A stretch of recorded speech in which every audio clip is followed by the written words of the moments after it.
Hi everyone, very good evening. So I welcome you all. Happy Sunday, happy fun day. So ఈరోజు వచ్చేసి thumbnail మీద చూశారు కదా, IBPS ఒకే వీడియోలో బ్యాంకింగ్ అవేర్నెస్ నుంచి ఖచ్చితంగా 100% బిట్స్ వచ్చే అవకాశం ఉన్న ఆ యొక్క సెక్టార్ ఏదైతుందో ఆ యొక్క కాన్సెప్ట్స్ అనేది మనం ఈరోజు డీటెయిల్గా డిస్కస్ చేద్దాం. సో రాబోయే జాబ్ క్యాలెండర్ని దృష్టిలో పెట్టుకొని ఏదైతే ఐబీపీఎస్కి సంబంధించిన ఎస్బీఐ కానీ, ఐబీపీఎస్ పీఓ కానీ, లేకపోతే ఐబీపీఎస్ ఆర్ఆర్బీకి సంబంధించిన ఆ యొక్క ఎగ్జామినేషన్ జాబ్ క్యాలెండర్ దృష్టిలో పెట్టుకొని ఈ యొక్క సెషన్ అనేది చేయడం జరుగుతుందమ్మా. సో 100% అక్యురేసీగా ఈ యొక్క ట్రెడిషనల్ క్వశ్చన్స్ అనేది కొన్ని అడుగుతున్నాడు కాబట్టి, కొరికే సంప్రదాయబద్ధమైన కాన్సెప్ట్స్ నుంచి మనకి కొన్ని క్వశ్చన్స్ అనేది అడుగుతున్నాడు కాబట్టి, సో దాని దృష్టిలో పెట్టుకొని ఈ ఏరియాస్ అనేది మీరు ఎక్కువగా కవర్ చేస్తూ, సో ఈ యొక్క జోన్ నుంచి మీరు ఎక్కువ కవర్ చేస్తూ మీ ప్రిపరేషన్ అనేది కొనసాగించండి. ఆల్రెడీ దీనికి సంబంధించిన ఓకేనా high weightage, moderate weightage topics దేని మీద ఫోకస్ చేయాలని చెప్పేసి ప్రీవియస్ వీడియో సెషన్లో చాలా క్లియర్గా మీకు ఎక్స్ప్లెయిన్ చేయడం జరిగింది. ఆ సెషన్ అనేది ఖచ్చితంగా వినండి, 100% మీకు ఉపయోగపడుతుంది. ఓకేనమ్మా. సో ఇంకా మనం స్టార్ట్ చేద్దాం. అండ్ ఎవరైతే ఈ వీడియో వింటున్నారో లాస్ట్ వరకు చూడమ్మా, మ్యాక్సిమం అన్ని టాపిక్స్ అనేది కవర్ చేయడం జరిగింది. సో వీలంటే లైక్ చేయండి, సబ్స్క్రైబ్ చేసుకోండి ఛానల్. ఓకేనా. ఎస్. అండ్ మనకి మంత్ అండ్ ఇయర్ ఎండ్ సేల్లో భాగంగా మనకి ఈ యొక్క కోర్సెస్ అనేది భారీగా మనకి ఆఫర్స్ అనేది వీలంటే తీసుకున్నాం. ఓకేనా. You can take this courses. Banking సంబంధించిన ఆ యొక్క ఫౌండేషన్, ఎస్ఎస్సికి సంబంధించిన మనకి ఆ ఫౌండేషన్ కోర్సెస్ అనేది మనకి స్టార్ట్ అయ్యి, so at the same time మనకి ఆర్ఆర్బీకి సంబంధించి కానీ, ఏపీటీఎస్ మెగా ప్యాక్కి సంబంధించిన ఆ యొక్క కోర్సెస్ అనేది కూడా ఉన్నాయి. సో వీలుంటే అది తీసుకోండి. So here is the first question which I'm going to discuss. So ఇక్కడ since it is a recording session, ఇది రికార్డింగ్ సెషన్ కాబట్టి మీకు ఆ యొక్క క్వశ్చన్ అనేది డిస్ప్లే చేస్తాను. సో బోర్డు మీద డిస్ప్లే అనేది ఉంటుంది, మీరు పాజ్ అన్నా చేయండి, లేదు అనుకుంటే ఒక టైం అనేది ఇస్తాను, ఒక 10 to 15 seconds టైం, దాన్ని మీరు ఆన్సర్ చేయడానికి ప్రయత్నించండి. ఓకేనా. Here is the first question. ఓకేనా. The capital market deals with అని చెప్పేసి అన్నాడు. సో క్యాపిటల్ మార్కెట్ అనేది తెలుగులో ఏమంటాడమ్మా, మూలధన మార్కెట్ అనేది. ఓకేనా. మూలధన మార్కెట్ అనేది దేంతో డీల్ చేస్తుంది. సో మూలధన మార్కెట్ అనేది ఏదైతుందో ఆ మూలధన మార్కెట్ గురించి ఒక క్వశ్చన్ అనేది అడగడం జరిగిందమ్మా. అది దేనికి సంబంధించింది, షార్ట్ టర్మ్ స్వల్పకాలిక నిధులకి సంబంధించిందా ఏందమ్మా, ఆ యొక్క స్వల్పకాలిక నిధులు అనేది ఏదైతుందో ఆ యొక్క స్వల్పకాలిక నిధులకి సంబంధించిందా, లేదంటే దీర్ఘకాలిక నిధులు అనేది ఏదైతుందో ఓకేనమ్మా ఆ యొక్క దీర్ఘకాలిక నిధులకి సంబంధించిందా, బోత్ ఏ అండ్ బియా. ఓకేనా. దీర్ఘకాలిక మరియు స్వల్పకాలికకి సంబంధించిన ఏది కాదు, నన్ ఆఫ్ దీస్ అంటే ఏందమ్మా ఏది కాదు. సో ఈ యొక్క క్యాపిటల్ మార్కెట్ అనేది ఏదైతుందో ఆ మూలధన మార్కెట్కి సంబంధించిన ఏది సరైన వివరణ అని చెప్పేసి అడగడం జరిగింది. కొంచెం ఆన్సర్ చేయండి. I think it's very simple question. So banking awareness ఎవరైతే ప్రిపేర్ అవుతున్నారో basic terminologies, basic fundamental concepts అనేది గ్రిప్ ఉండాలమ్మా. So what is capital market, what is money market, ఓకేనా, బ్యాంకింగ్ అంటే ఏంటి, ఓకేనా. సో ఇలాంటి టర్మ్స్ అన్ని కూడా మీరు కొంచెం గుర్తుపెట్టుకోవడానికి ప్రయత్నించండి, వెరీ వెరీ ఇంపార్టెంట్. ఓకేనా. సో హోప్ యూ విల్ ఎవరైతే ఆన్సర్ చేస్తున్నారో ఖచ్చితంగా ఇక్కడ 1 అనేది మీకు టైప్ చేసి ఫస్ట్ క్వశ్చన్ చెప్పేసి దానికి సంబంధించిన ఆన్సర్ అనేది మీరు కింద కామెంట్ సెక్షన్లో టైప్ చేయండి, లేదనుకుంటే just take a glance. Okay, ఆ ఎక్స్ప్లెనేషన్ అనేది వినడానికి ప్రయత్నించండి. ఓకేనా. So here is the first answer. So capital market, so మూలధన మార్కెట్ అనేది దీనికి సంబంధించిందమ్మా, it is related to long term. దేనికి సంబంధించింది, లాంగ్ టర్మ్. సో దీర్ఘకాలిక నిధులకు సంబంధించిన అంశాలు. సో ఏదైనా సరే ప్రభుత్వానికైనా సరే, గవర్నమెంట్కైనా సరే, లేదంటే ఏదైనా కంపెనీస్కైనా సరే, లేదంటే ఏదైనా సరే ఇన్స్టిట్యూషన్స్కైనా సరే, వ్యవస్థలకైనా సరే, ఒకవేళ వాళ్ళకి దీర్ఘకాలిక రుణాలు కావాలి అనుకుంటే, ఏం కాలికమ్మా, దీర్ఘకాలిక నిధులు అనేది కావాలి అనుకుంటే, రుణాలు కావాలి అనుకుంటే వాళ్ళు ఏ మార్కెట్ని అప్రోచ్ అవుతారు అంటే వాళ్ళు మూలధన మార్కెట్ అప్రోచ్ అవుతారన్న సంగతి గుర్తుపెట్టుకోండి. సో దీర్ఘకాలిక అంటే ఎంత సార్, దానికంటూ ఒక డ్యూరేషన్ ఉంటుంది కదా, దానికంటూ ఒక టైం లైన్ ఉంటుంది అంటే yes, more than 1 year. So ఎవరికైనా సరే మోర్ దాన్ 1 year, 1 సంవత్సరానికి మించి లోన్స్ అనేది మనకి కావాలి అనుకుంటే దాన్ని మనం క్యాపిటల్ మార్కెట్ అని చెప్పేసి అంటాం. సో జనరల్గా ఇవన్నీ కూడా ఇన్వెస్ట్మెంట్ బేస్డ్ ఉంటాయి, పెట్టుబడులకి సంబంధించింది, డెవలప్మెంట్కి సంబంధించి ఉంటాయి, అభివృద్ధికి సంబంధించి ఉంటాయి, ఇన్ఫ్రాస్ట్రక్చర్ రిలేటెడ్గా ఉంటాయి. ఓకేనా. సో మన యొక్క గ్రోత్ రేట్ని ఎన్హాన్స్ చేసే విధంగా, ఓకేనా, ఎంప్లాయ్మెంట్ని జనరేట్ చేసే విధంగా ఈ యొక్క క్యాపిటల్ మార్కెట్ అనేది మనకి చాలా కీ రోల్ అనేది ప్లే చేస్తుంది. So very very very important. And ఈ క్యాపిటల్ మార్కెట్ని ఎవరు రెగ్యులేట్ చేస్తారు, దానికి సంబంధించిన క్వశ్చన్ అనేది నెక్స్ట్ ఉంటుంది. ఐ థింక్ ఒక 4 or 5 క్వశ్చన్స్ తర్వాత అక్కడ మీరు అటెంప్ట్ చేయండి. ఓకేనా. So please do attempt. మరి what is short term funds, మరి షార్ట్ టర్మ్ ఫండ్స్ అనేది ఏదైతుందో దాన్ని డీల్ చేసేది ఏంటి అంటే దాన్ని ఏమంటామంటే మనీ మార్కెట్ అంటాం. దీన్ని మనం ఏమంటాం, మనీ మార్కెట్ అనేది ఏదైతుందో ఆ మనీ మార్కెట్ అని చెప్పేసి అంటాము. సో దీన్నే మనం ద్రవ్య మార్కెట్ అంటాం. దీని ఏ మార్కెట్ అంటామా, ద్రవ్య మార్కెట్. ఓకేనా. దీన్ని రెగ్యులేట్ చేసేది ఏదైతుందో దానికి సంబంధించిన క్వశ్చన్ కూడా ఇండైరెక్ట్గా మీకు నెక్స్ట్ స్లైడ్లో ఉంటుందమ్మా. ఐ మీన్ అప్కమింగ్ స్లైడ్స్లో కొంచెం చూసుకోండి. మరి both short term and long term, మరి అటు దీర్ఘకాలిక మరియు ఏమంటారు స్వల్పకాలిక మార్కెట్ని డీల్ చేసేది, నిధుల్ని డీల్ చేసేది ఏది సార్ అని చెప్పేసి అంటే దీన్నే మనం ఆర్థిక are financial markets. So Telugu వాళ్ళు కూడా ఈ యొక్క ఫినాన్షియల్ మార్కెట్స్ అనేది ఏదైతుందో ఫినాన్షియల్ మార్కెట్స్ అనేవి మీరు చదవడానికి ప్రయత్నించండి అమ్మా. ఎందుకంటే తెలుగులో కొంచెం ట్రూ ట్రాన్స్లేషన్స్ అనేది కొన్ని మిస్టేక్స్ ఉంటాయి. సో ఫినాన్షియల్ మార్కెట్స్ అన్న సంగతి గుర్తుపెట్టుకోండి, ఓకేనా. సో ఇలా అన్ని విధాలుగా మీరు కొంచెం ఈ యొక్క బేసిక్ ఫండమెంటల్స్ అనేది మీరు కొంచెం చూసుకున్నాం, ఓకేనా. Yes, next question. So long term funds అనేది దీర్ఘకాలిక నిధులకి సంబంధించింది, ఓకేనా. So next question here it is, RBI replace repo rate as effective floor of the policy corner mainly to. So ఇంతకుముందు మనకి ఈ రెపో రేట్ అనేది ఏదైతుందో, ఓకే, రివర్స్ రెపో రేట్ అనేది ఏదైతుందో ఆ రివర్స్ రెపో రేట్ అనేది రీప్లేస్ చేయడం జరిగింది. దేంతో రీప్లేస్ చేయడం జరిగింది? ఎంఎస్ఎఫ్ అని చెప్పేసి దాంతో రీప్లేస్ చేయడం జరిగింది, మార్జినల్ స్టాండింగ్ ఫెసిలిటీ అని చెప్పేసి. సో ఆ ఎంఎస్ఎఫ్ అనేది ఏదైతుందో రీప్లేస్ చేయడం జరిగింది కాబట్టి సో ఓకేనా దాన్ని ఏమని పిలుస్తారు, ఓకేనా అని చెప్పేసి ఇది ఒక క్వశ్చన్ అమ్మా. సో కొంచెం ఆన్సర్ చేయడానికి ప్రయత్నించండి.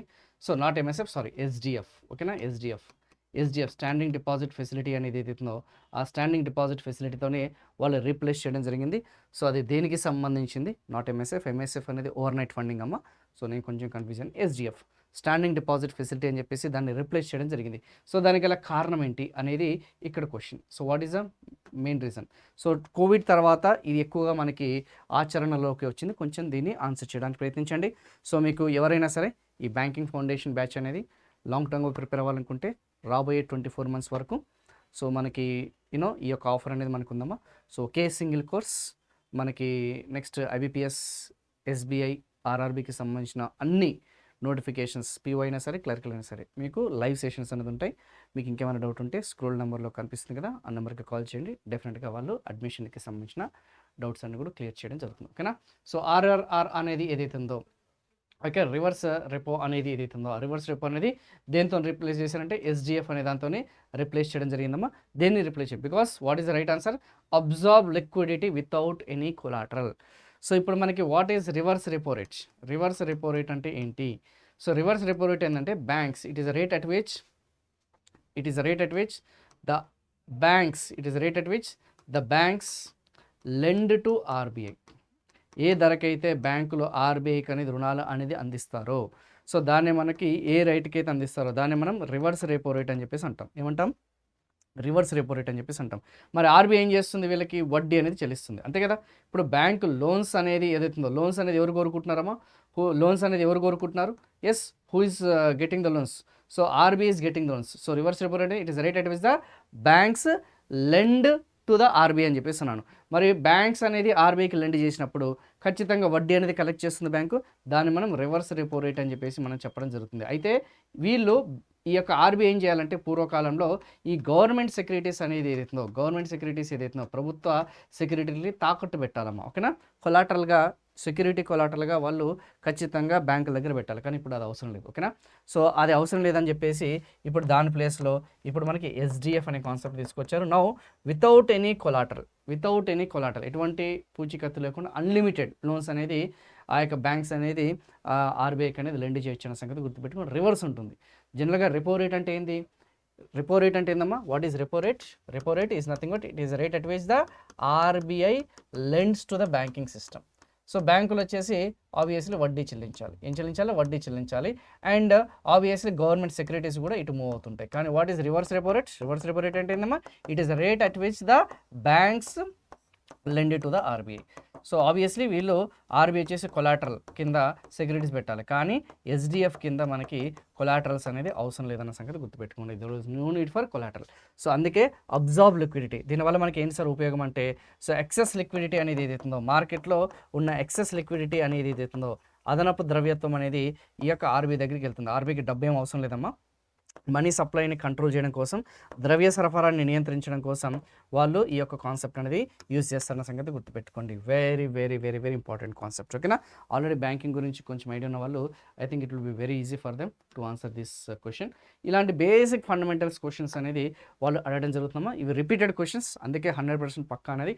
Which are the following is a money market instrument? Yes, ద్రవ్య మార్కెట్కి సంబంధించిన ఇన్స్ట్రుమెంట్ ఏంటి? ద్రవ్య మార్కెట్ సాధనం ఏంటి? ద్రవ్య మార్కెట్కి సంబంధించిన ఇన్స్ట్రుమెంట్ ఏంటమ్మా? సాధనం అనేది ఏంటి అని అడిగాడు. సో కొంచెం దాన్ని ఆన్సర్ చేయడానికి ప్రయత్నించండి. Please try to answer this question. Treasury బిల్లులా, లేకపోతే డిబెంచర్సా, షేర్సా, బాండ్సా? ద్రవ్య మార్కెట్. ద్రవ్య మార్కెట్ అంటే ఏందమ్మా? Less than 12 months. ఆ యొక్క ఫినాన్షియల్ ట్రాన్సాక్షన్స్ అనేది 12 నెలలకి తక్కువగా ఉంటే, 12 నెలల లోపల ఉంటే, ఓకే, లెస్ దాన్ 12 months అనేది ఉంటే, సో దాన్ని మనం ఏమంటాం? Yes, we call it as money market. అదే మోర్ దాన్ 12 months ఉన్నాయి అనుకుంటే మాత్రం we call it as capital markets. So ఇందులో కానిది ఏందని అడిగాడు. Which of the following is a money market అండి. సారీ, కాని కాదు. Which of the following is a money market? So డిబెంచర్సా, ఆర్ షేర్సా, బాండ్సా, ట్రెజరీ బిల్సా? సో కొంచెం పాజ్ చేసి దీన్ని ఆన్సర్ చేయడానికి ప్రయత్నించండి. Yes, the right answer వచ్చేసిందమ్మా yes, treasury bills. So treasury bills వచ్చేసి less than 1 year. Less than 1 అంటే తెలుసు కదా? ఎస్, లెస్ దెన్ 1 year అనేది మనకి ట్రెజరీ బిల్స్. సో గవర్నమెంట్కి ఏదన్నా అప్పు కావాలి అనుకుంటే, సో ఇలా 91 daysకి సంబంధించిన ట్రెజరీ బిల్స్ రిలీజ్ చేస్తుంది, 182 daysకి సంబంధించిన ట్రెజరీ బిల్స్ రిలీజ్ చేస్తుంది, 364 daysకి సంబంధించిన ట్రెజరీ బిల్స్ రిలీజ్ చేసి, సో ప్రజల దగ్గర నుంచి, ఇన్స్టిట్యూషన్స్ దగ్గర నుంచి, ఓకేనా, వాళ్ళు అప్పు అనేది తీసుకుంటారన్న సంగతి గుర్తుపెట్టుకోండి. మళ్ళీ తర్వాత రీపే చేస్తారన్న సంగతి గుర్తుపెట్టుకోండి, ఓకేనా. సో అలా 1 year లోపల ఉన్నవన్నీ కూడా ఇదమ్మా. డిబెంచర్స్ కాదు. డిబెంచర్స్ అనేది మీ అందరికీ తెలిసిందే, కంపెనీకి సంబంధించినవన్నీ. షేర్స్ అనేది కంపెనీకి సంబంధించిన ఈక్విటీ. ఈ బాండ్స్ వచ్చేసి మోర్ దాన్ 1 year ఉంటాయి. గవర్నమెంట్ బాండ్స్ కానీ, జనరల్ బాండ్స్ కానీ మోర్ దాన్ 1 ఉంటాయి అన్న సంగతి గుర్తుపెట్టుకోండి, ఓకేనా. Very very very very important. Treasury bills is the right answer. Next question. On November 8th, 2016, the Prime Minister announced that the existing ₹500 and 1000 rupees notes would be no longer be legal tender. The action was carried out under which legislation? So ఏ చట్ట ప్రకారంగా నోట్ల రద్దు చేశారమ్మా? Though it is an outdated question. Maybe ఈసారి ఫ్యూచర్లో నోట్లను రద్దు చేయాలన్నా, నోట్లని కొత్త కాగితపు నోట్లని ఇంట్రడ్యూస్ చేయాలన్నా, 2000 కానీ, లేదా 500 కానీ, 1000 రూపాయలు కానీ, ఓకేనా. సో ఆ అథారిటీ అనేది ఆ ఏ చట్ట ప్రకారంగా చేస్తారని చెప్పేసి ఒక్కోసారి క్వశ్చన్ అడగచ్చు. సో అది ఏ చట్ట ప్రకారం వాళ్ళు ఈ నోట్లు అనేది వాళ్ళు చేశారన్న సంగతి గుర్తుపెట్టుకోండి. Very very important question. కొంచెం ఆన్సర్ చేయడానికి ప్రయత్నించండి. Please try to answer this question. ఎందుకంటే నోట్ల రద్దు అనేది ఖచ్చితంగా ఒక చట్టం అనేది అమల్లోకి తీసుకురావాలి కదా. సో ఆ చట్టం అనేది ఏ చట్ట ప్రాతిపాదికన, ఓకేనా, సో వాళ్ళు ఈ యొక్క నోట్లని రద్దు చేశారు అనేది వెరీ వెరీ ఇంపార్టెంట్ క్వశ్చన్. కొంచెం ఆన్సర్ చేయండి. సో ఎవరైతే లాంగ్ టర్మ్గా ప్రిపేర్ అవుతున్నారో ఖచ్చితంగా ఇక్కడ మనకి అడ్డా 24/7 యాప్లో చాలా కోర్సెస్ ఉన్నాయమ్మా. ఫౌండేషన్ కోర్సెస్, మీకు నచ్చిన కోర్సెస్ అనేది మీరు తీసుకోండి, డౌన్లోడ్ చేయండి అడ్డా 24/7 యాప్ని. వీలుంటే ఈ ఛానల్ని సబ్స్క్రైబ్ చేసుకోండి. Please do subscribe this channel. ఇంకా అడ్మిషన్కి సంబంధించిన డౌట్ ఉంటే ఈ నెంబర్ కాల్ చేయండి. ఏదైనా అడిషనల్ డిస్కౌంట్ కావాలనుకుంటే ఈ యొక్క కోడ్ అనేది యూజ్ చేయండి. You can use this code, ఓకేనా. So what is the right answer? Yes, RBI act 1934. మనందరికీ కూడా తెలిసిందే. ఆర్బీఐ ఎలా ఏర్పడిందమ్మా? ఆర్బీఐ చట్టం, ఆర్బీఐ యాక్ట్ 1934 ప్రకారంగా చూసుకుంటే 1935లో మొట్టమొదటి RBI governor Osborne Smith. I think people already aware of that one. So అలా నోట్ల రద్దు అనేది 500 రూపాయల నోట్లు కానీ 1000 రూపాయల నోట్ల రద్దు అనేది ఏ చట్ట ప్రకారంగా జరిగింది? అధికారికంగా, అఫీషియల్గా, లెజిస్లేచర్గా, చట్టపరంగా అంటే మాత్రం దీని ప్రకారంగా జరిగింది. ఎందుకంటే ఆర్బీఐ హ్యాస్ ద అథారిటీ. ఎవరికి అధికారం ఉందమ్మా? నోట్లను రద్దు చేయడం కానీ, నోట్లను ప్రింట్ చేయడం కానీ, నోట్లను ఎక్స్చేంజ్ చేయడం కానీ, వినిమయం చేయడం కానీ పూర్తిగా ఆ యొక్క అధికారం అనేది ఆర్బీఐకి ఉందన్న సంగతి గుర్తుపెట్టుకోండి, ఓకేనా. వెరీ వెరీ వెరీ ఇంపార్టెంట్ అది చట్టం. సో బ్యాంకింగ్ రెగ్యులేషన్ చట్టం వచ్చేసి ఇది లైసెన్సులు ఇస్తుందమ్మా. ఆర్బీఐ వచ్చేసి బ్యాంకులకు లైసెన్సులు ఇవ్వడము, సో ఈ యొక్క ఎస్ఎల్ఆర్ కంట్రోల్ చేయడం, ఇవన్నీ ఉంటాయన్న సంగతి గుర్తుపెట్టుకోండి, ఓకేనా. Very very important. So does not require any statuary bank అనేది తప్పు. Payment and settle bank system act అనేది కూడా తప్పమ్మా. ఇది మనకి దానికి సంబంధించి చెల్లింపులు పరిష్కార వ్యవస్థకు సంబంధించింది అయితే కాదు. So the depository participants in India are regulated by. So ఈ డిపాజిటరీ పార్టిసిపెంట్స్ అనేది ఏదైతే ఉందో ఇది మనకి కొంచెం ఈ యొక్క క్యాపిటల్ మార్కెట్కి సంబంధించింది. హింట్ ఇస్తున్నాను, క్యాపిటల్ మార్కెట్స్, మూలధన మార్కెట్కి సంబంధించింది. మూలధన మార్కెట్. సో నేను దాదాపు ఈ బ్యాంకింగ్ అవేర్నెస్, ఆర్బీఐ, క్యాపిటల్ మార్కెట్లు, ఫైనాన్షియల్ మార్కెట్, ఇన్సూరెన్స్ మన అడ్డా 24/7లోనే ఈ యొక్క యాప్లో దాదాపు ఒక 50 to 60 hours చెప్పాను. Only money market, financial markets, capital markets, developmental institutions, banks, history, RBI history, insurance. So అలా మొత్తంగా చూసుకుంటే have said plenty of hours డీటెయిల్గా చెప్పానమ్మా. సో బ్యాంకింగ్ అవేర్నెస్ అనేది సో మ్యాక్సిమం డెప్త్గానే కాన్సెప్ట్స్ అని చెప్పుకుంటూ పోయాను. సో ఒకవేళ ఇంట్రెస్ట్ ఉంటే బ్యాంకింగ్కి సంబంధించింది కోడ్ అనేది యూజ్ చేయండి. So depository participants in India are regulated by whom? So the right answer is SEBI. Security exchange board of India. So మన భారతదేశంలో ఈ యొక్క స్టాక్ మార్కెట్స్ అంటాం కదమ్మా, ఆ స్టాక్ మార్కెట్స్ అనేది ఏదైతుందో ఆ స్టాక్ మార్కెట్స్ని రెగ్యులేట్ చేసేది, ఆ స్టాక్ మార్కెట్ని రెగ్యులేట్ చేసేది, నియంత్రించేది ఎవరంటే సెబీ. అసలు డిపాజిటరీ పార్టిసిపెంట్స్ అంటే ఏంటి? మీరు స్టాక్ మార్కెట్లో ఇన్వెస్ట్ చేయాలనుకుంటున్నారమ్మా. స్టాక్స్ చాలామంది ఇన్వెస్ట్ చేస్తుంటారు కదా స్టాక్ మార్కెట్లో. మీరు స్టాక్ మార్కెట్లో ఇన్వెస్ట్ చేయాలంటే డైరెక్ట్గా వెళ్ళి ఇన్వెస్ట్ చేస్తారు కాదు, ఖచ్చితంగా ఒక డీమ్యాట్ అకౌంట్ అనేది ఓపెన్ చేయాలి. ఏమనుకుంటే డీమెటరలైజ్డ్ అకౌంట్ అంటాం. ఆ డీమ్యాట్ అకౌంట్ అనేది మన భారతదేశంలో ఎవరి దగ్గర నువ్వు ఓపెన్ చేయాలంటే రెండు వ్యవస్థలు ఉంటాయి. అది ఇక్కడ నెక్స్ట్ స్లైడ్లో ఉంటే చూద్దాం. ఆ రెండు వ్యవస్థలు వచ్చేసి మనకి ఎన్ఎస్డిఎల్, సిడిఎస్ఎల్. సో ఎలాగైతే మనము ఈ క్యాష్ విత్డ్రాల్ కోసం, క్యాష్ డిపాజిట్స్ కోసం ఎలాగైతే నువ్వు బ్యాంకింగ్ వ్యవస్థకి ఎలాగైతే నువ్వు ఉపయోగించుకుంటావో, అలాగే నువ్వు యొక్క ఇన్వెస్ట్మెంట్ చేయాలన్నా, లేదంటే ఉన్న ఇన్వెస్ట్మెంట్స్ విత్డ్రా చేయాలన్నా, లేకపోతే ఆ షేర్స్ అనేది వేరే వాళ్ళకి ట్రాన్స్ఫర్ చేయాలన్నా, అంటే షేర్స్ కొనాలన్నా, షేర్స్ అమ్మాలన్నా, వేరే వాళ్ళకి ట్రాన్స్ఫర్ చేయాలన్నా, ఖచ్చితంగా నీకంటూ ఒక ఇంటర్మీడియటరీ ఒక ప్లాట్ఫామ్ అనేది కావాలి, ఒక వేదికనే కావాలి. ఆ వేదికనే మనకి ఈ యొక్క ఎన్ఎస్డిఎల్, సిడిఎస్ఎల్. ఒక రకంగా చెప్పండి వీళ్ళు బ్యాంకులతో పోల్చుకోండి. బ్యాంకులు అంటే డైరెక్ట్ క్యాష్ కాదు, ఈ యొక్క షేర్స్ ఇన్వెస్ట్ చేయడం ఇవన్నీ కూడా. సో డైరెక్ట్గా నువ్వు స్టాక్ మార్కెట్లో, షేర్ మార్కెట్లో ఇన్వెస్ట్ చేయలేవు. సో ఈ యొక్క అకౌంట్ అనేది నువ్వు ఈ రెండిట్లో ఓపెన్ చేయాలన్న సంగతి గుర్తుపెట్టుకున్నాం. సో దీన్నే మనం డిపాజిటరీస్ అని చెప్పేసి, మనం ఇన్స్టిట్యూషన్స్ అని చెప్పేసి అంటాం. సో ఈ ఎన్ఎస్డిఎల్, సిడిఎస్ఎల్ అన్నింటిని కూడా వీటిని రెగ్యులేట్ చేసేది ఎవరు సార్ అంటే ఈ యొక్క సెబీ అన్న సంగతి గుర్తుపెట్టుకోండి. So national security depository limited, central depository service limited అనేది అవుతుందో ఈ రెండు ఉన్నాయి. సో ఈ రెండు కూడా ఏజెంట్ ఆఫ్ డిపాజిట్స్ అని చెప్పేసి, డిపాజిటర్ అని చెప్పేసి అంటే ఏజెంట్ అంటే ఇంటర్మీడియట్గా వ్యవహరించడం జరుగుతుంది. సో డిమెటరలైజేషన్ ఆపరేషన్స్ అన్ని కూడా ఇది కండక్ట్ చేస్తున్న సంగతి గుర్తుపెట్టుకోండి. ఆ సెక్యూరిటీస్ ట్రాన్స్ఫర్ చేయడము అవన్నీ కూడా. సో వీటిని డిపాజిటరీ పార్టిసిపెంట్స్ అని చెప్పేసి అంటాం. సో డిపాజిటర్స్ అని చెప్పేసి ఎవరైతే ఉన్నారో అది మనము. సో అలా ఏజెంట్గా వ్యవహరించేది వీళ్ళన్న సంగతి గుర్తుపెట్టుకోండి. వీటన్నిటిని కూడా రెగ్యులేట్ చేసి సెబీ. ఆర్బీఐ వచ్చేసి రెగ్యులేట్ చేసేది ఏందమ్మా, బ్యాంక్స్ని రెగ్యులేట్ చేస్తుంది. బ్యాంక్స్ని రెగ్యులేట్ చేస్తున్న సంగతి గుర్తుపెట్టుకోండి. ఓకేనా. సో ఎన్బిఎఫ్సి డిపాజిట్స్ అనేది రెగ్యులేట్ చేస్తుంది. ఐఆర్డిఐ వచ్చేసి ఇన్సూరెన్స్ సెక్టార్ని రెగ్యులేట్ చేస్తుంది. మినిస్ట్రీ ఆఫ్ ఫినాన్స్ అనేది ఏది రెగ్యులేట్ చేద్దామా, అదొక మంత్రిత్వ శాఖ అన్న సంగతి గుర్తుపెట్టుకోండి. Next one, which is not part of RBI's qualitative tools. గుణాత్మక సాధనం కానిది అని అడిగాడు. గుణాత్మక సాధనం కానిది. Which is not a part of RBI's qualitative tools. గుణాత్మక సాధనం కానిది అని అడిగాడమ్మా. కొంచెం దీన్ని ఆన్సర్ చేయండి. Please try to answer this question. Very very very important question.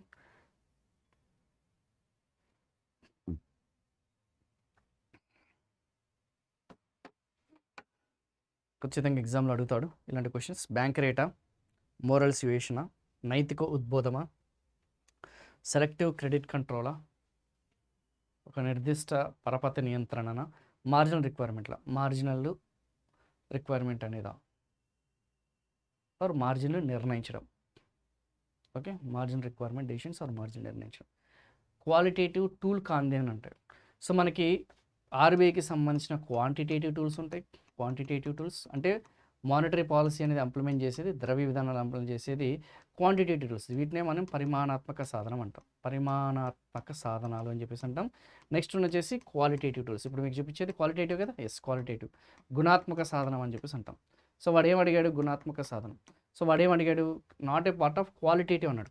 Quantitative అంటే ఏంది, లైక్ ఇంతకుముందు మీరు సిఆర్ఆర్ గురించి వినే ఉంటారు, ఎస్ఎల్ఆర్ గురించి వినే ఉంటారు, బ్యాంక్ రేటు గురించి, ఏదైతే repo rate, reverse repo rate, open market operations, SDF, MSF ఇవన్నీ కూడా చూసుకుంటే మనకి ఓకేనా ఈ క్వాంటిటేటివ్ టూల్స్. అది కాకుండా మనకి అంటే ఒక రకంగా చెప్పండి, ఇక్కడ బ్యాంక్ రేట్ అన్నాను కాబట్టి మనకు ఆటోమేటిక్గా ఇది క్వాంటిటేటివ్ టూల్స్ కిందకి వస్తుంది కాబట్టి ఇది correct answer. Not a part అనేది కానిది ఏంది అంటే బ్యాంక్ రేట్ కాదు. So moral suasion, selective credit control, మార్జిన్లు నిర్ణయించడము, ఓకేనా, ఇవన్నీ కూడా చూసుకుంటే ఏ కేటగిరీ కిందకి వస్తుందమ్మా, అవన్నీ కూడా చూసుకుంటే మనకి క్వాలిటేటివ్ టూల్స్ కిందకి వస్తాయని సంగతి గుర్తుపెట్టుకోండి. ఈ రెగ్యులర్ క్లాసెస్లో మనకి what is qualitative tools, quantitative tools అనేది కొంచెం ఆ క్లాసెస్లో సెషన్స్లో ఉంటాయి, అది కొంచెం చూసుకోవచ్చు. So right answer is A. Call money market deals with అన్నాడు. కాల్ మనీ తెలుగులో కూడా కాల్ మనీ అని ఉంటుంది. Call money. So call money అనేది దేనికి సంబంధించిందమ్మా, కొంచెం ఆన్సర్ చేయండి. Please try to answer this question which is related to the call money. Everyone అందరూ కూడా దీన్ని ఆన్సర్ చేయడమా. Please try to answer this question. అంటే మిమ్మల్ని మీరు కొంచెం వాట్ యు కాల్డ్ టెస్ట్ చేసుకోవడానికి ప్రయత్నించండి. Try to test your self.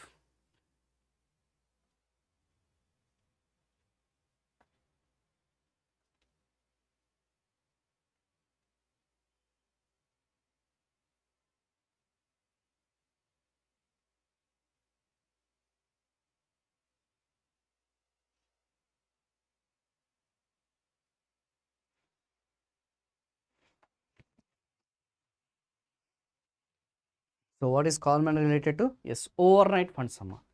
ఇవి ఇంటర్ బ్యాంక్ లెండింగ్ రేట్స్ అని చెప్పేసి అంటాం. ఏం రేట్స్? ఇంటర్ బ్యాంకింగ్ అంటే బ్యాంకులు అంతర్గతంగా వాళ్ళకి లావాదేవీలు అనేది నిర్వహించడం జరుగుతుంది.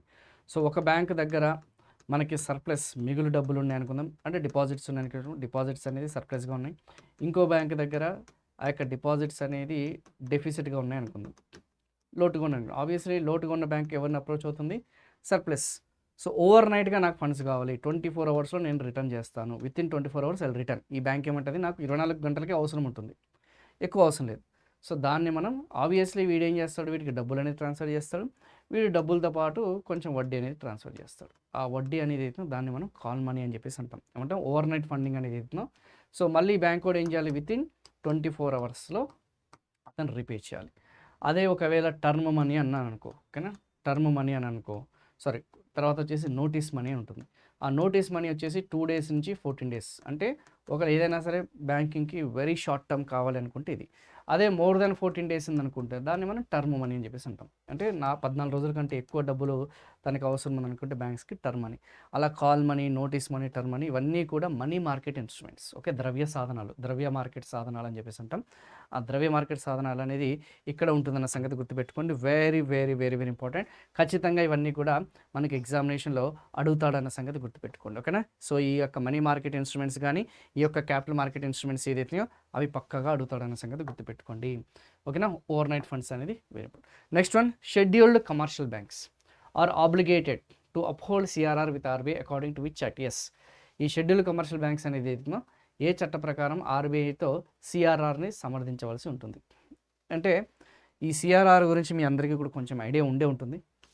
ఓకేనా? సిఆర్ఆర్, దీన్ని మనం క్యాష్ రిజర్వ్స్ రేషియో అని చెప్పేసి అంటాం. ఏం రేషియో? క్యాష్ రిజర్వ్స్ రేషియో అని చెప్పేసి అంటాం. దీన్ని తెలుగులో ముందు క్వశ్చన్ వినడమా, నగదు నిల్వలకి సంబంధించిన నిష్పత్తి అంటాం. నగదు నిల్వలకి సంబంధించిన నిష్పత్తి.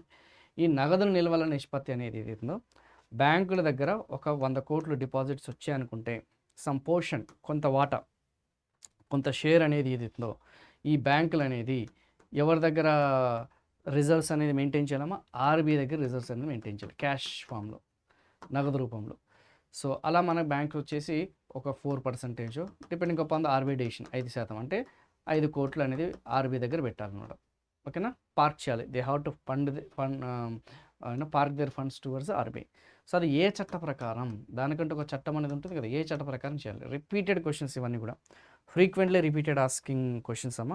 కొంచెం దీన్ని ఆన్సర్ చేయడానికి ప్రయత్నించండి. Yes, please take your time and try to answer this question. Very very important.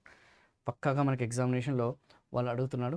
So ఇంకా ఎవరైతే ఈ యాప్ డౌన్లోడ్ చేసుకోలేదో మీరు యాప్ను డౌన్లోడ్ చేసుకున్నామా? Please download the app. So మనకి చాలా ఫ్రీ కంటెంట్ అనేది ఉంటుంది, ఫ్రీ క్విజ్ ఉంటుంది, జాబ్ అలర్ట్స్ అనేది ఉంటాయి. ఓకేనా? మెటీరియల్స్ ఉంటాయి, పీడిఎఫ్లు ఉంటాయి. ఓకేనా? So you can explore the app and వీలుంటే ఛానల్ని సబ్స్క్రైబ్ చేసుకోండి, కొత్తగా వచ్చిన వాళ్ళకి, అండ్ డౌన్లోడ్ చేసుకోండి. ఎక్స్ట్రా బెనిఫిట్స్ కావాలంటే you can download the app. So ఇది ఈ నెంబర్కి అడ్మిషన్కి ఏమన్నా సంబంధించిన ఉంటే చూడండి. సో బ్యాంకింగ్ ఫౌండేషన్ అనేది స్టార్ట్ చేశాం. So long term bank prepare అవ్వాలనుకున్న వాళ్ళు డెఫినెట్గా ఈ యొక్క ఆపర్చునిటీ అనేది యూజ్ చేసుకోండి. సో ద రైట్ ఆన్సర్ వచ్చేసి ఆర్బీఐ యాక్ట్ 1934. ఏ యాక్ట్ అమ్మా? ఆర్బీఐ యాక్ట్ 1934 ఏదైతుందో ఆ చట్ట ప్రకారం అన్న సంగతి గుర్తుపెట్టుకోండి. Very very very important. So అలా సిఆర్ఆర్ అనేది ఏదైతుందో ఆర్బీఐ యాక్ట్ అమ్మా, ఆర్బీఐ యాక్ట్ 1934 ప్రకారం. అది ఎస్ఎల్ఆర్ అనేది ఏదైతుందో, okay, 1949 banking and rules and regulation ఏదైతుందో, banking rules and regulation act ప్రకారం వాళ్ళు మెయింటైన్ చేయాలన్న సంగతి గుర్తుపెట్టుకోండి. The money market in India is regulated by. Okay, answer చేయండి అమ్మా. సో మనీ మార్కెట్ అనేది ఇండియాలో ఎవరు రెగ్యులేట్ చేస్తారు, ఎవరు నియంత్రిస్తారు? ద్రవ్య మార్కెట్ని ఇండియాలో ఎవరు నియంత్రిస్తారు అనేది క్వశ్చన్. ద్రవ్య మార్కెట్ని ఇండియాలో ఎవరు నియంత్రిస్తారు? సెబీ నియంత్రిస్తుందా? ఆర్బీఐ నియంత్రిస్తుందా? నాబార్డ్ అనేది నియంత్రిస్తుందా? లేకపోతే మినిస్ట్రీ ఆఫ్ ఫినాన్స్ అనేది ఏదో అది నియంత్రిస్తుందా? సో మీకు ఈ యొక్క హై క్వాలిటీ కంటెంట్ కావాలన్నా, మీకు మంచి ఎక్స్పర్టైజ్ గైడెన్స్ కావాలన్నా, daily live sessions, interactive sessions, doubt clearing sessions కావాలంటే మీరు ఈ యొక్క బ్యాంకింగ్ అవేర్నెస్, బ్యాంక్ జాబ్స్ ఏదైతే ఆ బ్యాంక్ కోర్స్లో జాయిన్ అవ్వండి అమ్మా. Money market.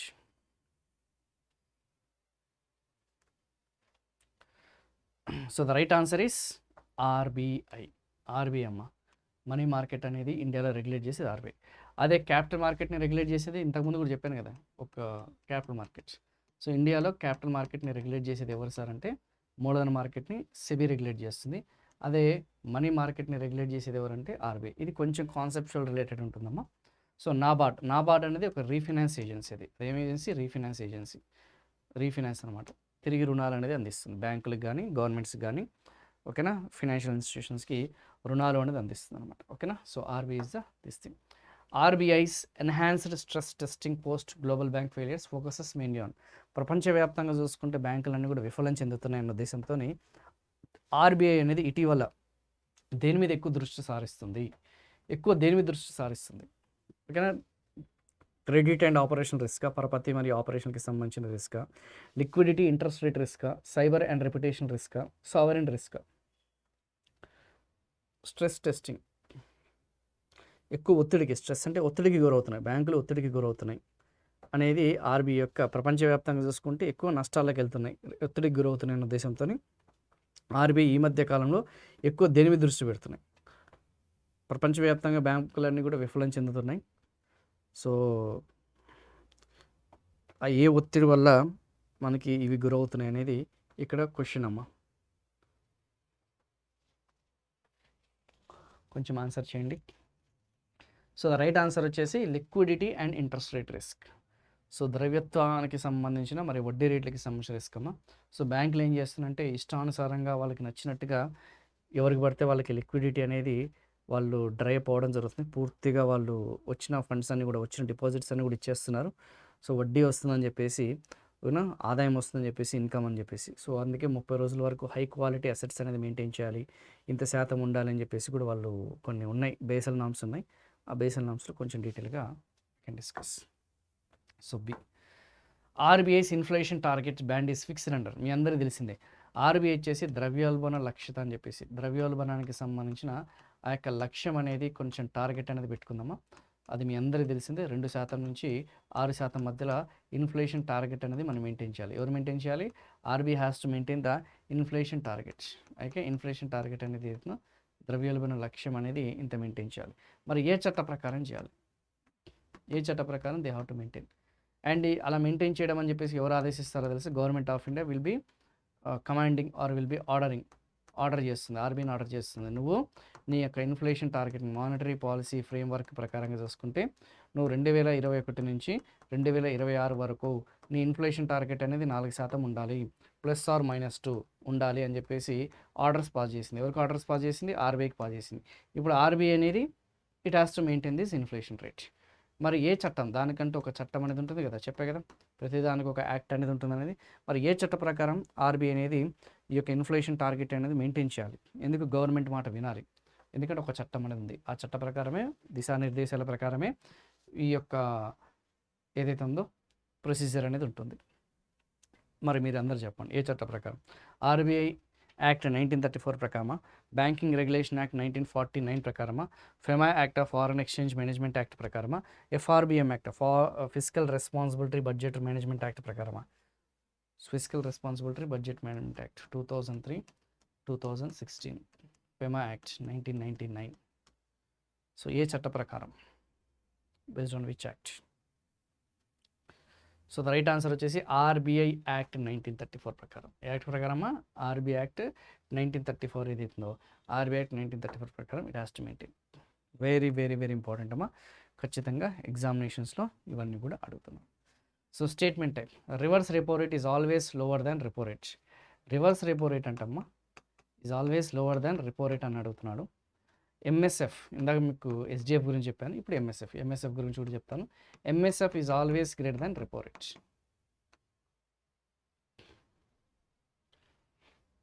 Which are the following is true అని అడిగాడు, కొంచెం ఆన్సర్ చేయండి.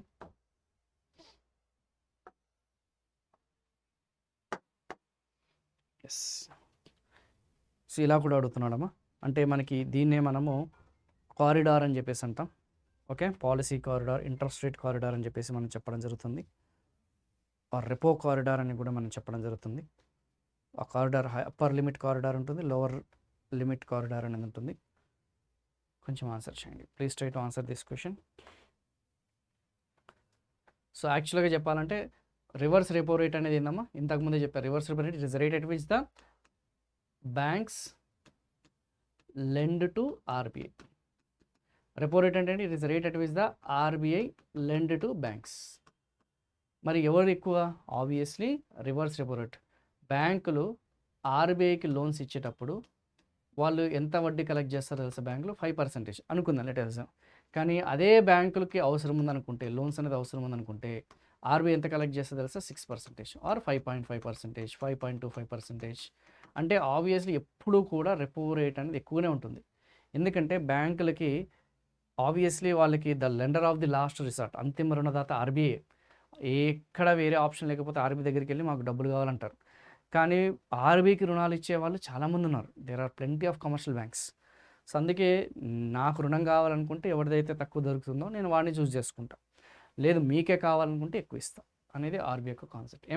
ఎంఎస్ఎఫ్ అంటే ఓవర్ నైట్. నీకు అత్యవసరంగా ఓవర్ నైట్ లిక్విడిటీ అనేది పూర్తిగా డ్రై అప్ అయిపోయింది, పూర్తి స్థాయిలో నీకు నీ యొక్క ఫండ్స్ అనేది డ్రై అయిపోయి, అప్పుడు ఏం చేస్తాయి బ్యాంక్స్? ఆ బ్యాంక్స్ కమర్షియల్ బ్యాంక్స్ వచ్చేసి ఆర్బీఐని అప్రోచ్ అవుతాయి. ఓకేనా? సో ఆబ్వియస్లీ రెపో రేట్ అంటే సాధారణంగా లెండింగ్ ఇచ్చేటప్పుడు. అది ఎంఎస్ఎఫ్ అన్నాం అనుకో, ఆబ్వియస్లీ ఎంఎస్ఎఫ్ అనేది ఓవర్ నైట్ కాబట్టి, ఎమర్జెన్సీ కాబట్టి డెఫినెట్గా ఇది ఎక్కువ ఉంటుందన్న సంగతి గుర్తుపెట్టుకోండి. Very very very important. So both are true. Emergency టైంలోనే మనకి వడ్డీ రేట్లు ఎక్కువ ఉంటాయి. సో ఆబ్వియస్లీ ఎంఎస్ఎఫ్ వడ్డీ రేట్ ఎక్కువ when compare with the repo rate. So answer C is the right answer. కొంచెం ఆన్సర్ చేయండి. So bank rate is linked to అని చెప్పేస్తున్నాడు. బ్యాంక్ రేట్ అనేది దేంతో లింక్అప్ అయి ఉంటుంది? రివర్స్ రెపో రేటా, MSF, long term lend by the RBI. కొంచెం దీన్ని ఆన్సర్ చేయండి.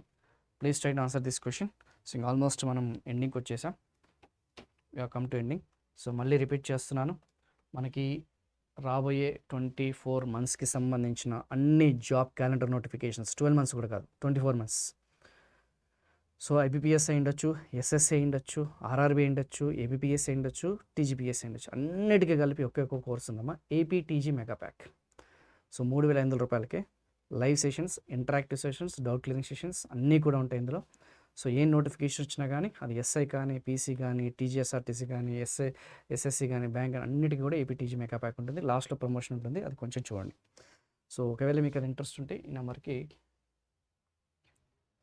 ఈ కోడ్ అనేది యూజ్ చేయండి. ఓకేనా? So what is the right answer? Bank rates long term lending by the RBI. ఓకేనా? సో బ్యాంకులకి ఇప్పుడు ఇది యూజ్ చేయట్లేదమ్మా, this is not used by this now days.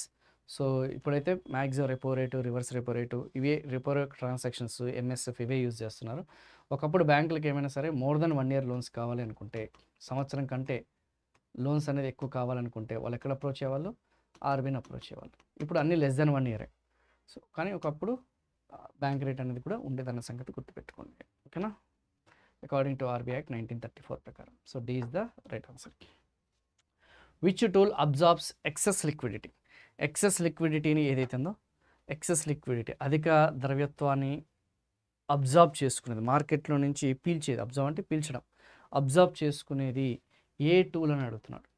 సిఆర్ఆరా, open market operations అమ్మకమా, జీసెక్ల అమ్మకమా, ఓపెన్ మార్కెట్ ఆపరేషన్స్ జీసెక్ని కొనుగోలు చేయడం, లేదంటే MSF, marginal standing facility which has been introduced in 2011.